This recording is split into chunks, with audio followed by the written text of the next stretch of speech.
अथ अष्टलक्ष्मीस्तोत्रम्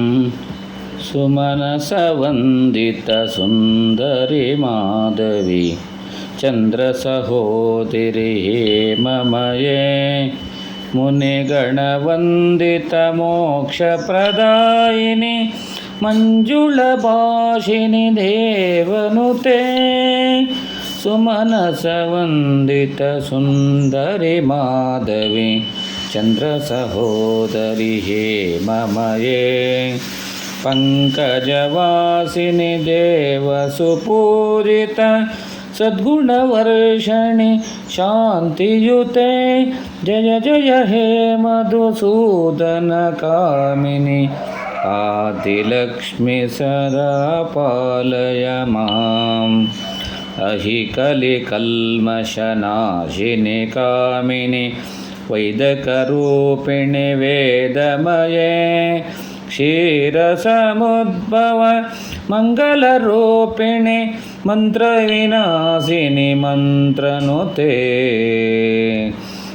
मङ्गलप्रदायिनि अम्बुजवासिनि देवगणाश्रितपादयुते जय जय हे मधुसूदनकामिनि धान्यलक्ष्मि सदा पालय माम् जय वरवर्षिणि वैष्णवभार्गवि मन्त्रस्वरूपिणि मन्त्रमये सुरगणपूजित शीघ्रफलप्रद ज्ञानविकासिनि शास्त्रनुते जय जय वारिणि पापविमोचिनि साधुजनाश्रितपादयुते जय जय हे मधुसूदनकामिनि धैर्यलक्ष्मि सदा पालय माम् जय जय दुर्गतिनाशिनि कामिनि सर्वफलप्रदशास्त्रमये रथगज तुरगपदादिसमावृत परिजनमण्डित लोकनुते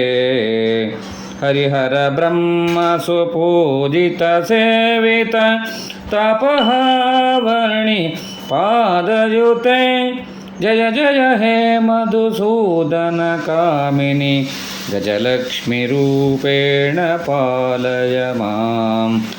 अहिकगवाहिनि मोहिनि चक्रिणि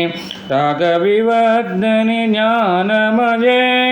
गुणगणवारिधि लोकहितैषिणि सरसप्तभूषितगानयुते सकलसुरासुर देवमुनीश्वर मानववन्दित पादयुते जय जय हे मधुसूदनकामिनि सन्तानलक्ष्मि त्वं पालय माम् जय कमलवासिनि सद्गतिदायिनि ज्ञानविकासिनि ज्ञानमये अनुदिनवर्जित कुङ्कुमधूसर भूषितवासितपादनुते कनकधरास्तुति वैभवमन्दिर शङ्करदेशिकमान्यपदे जय जय हे मधुसूदनकामिनि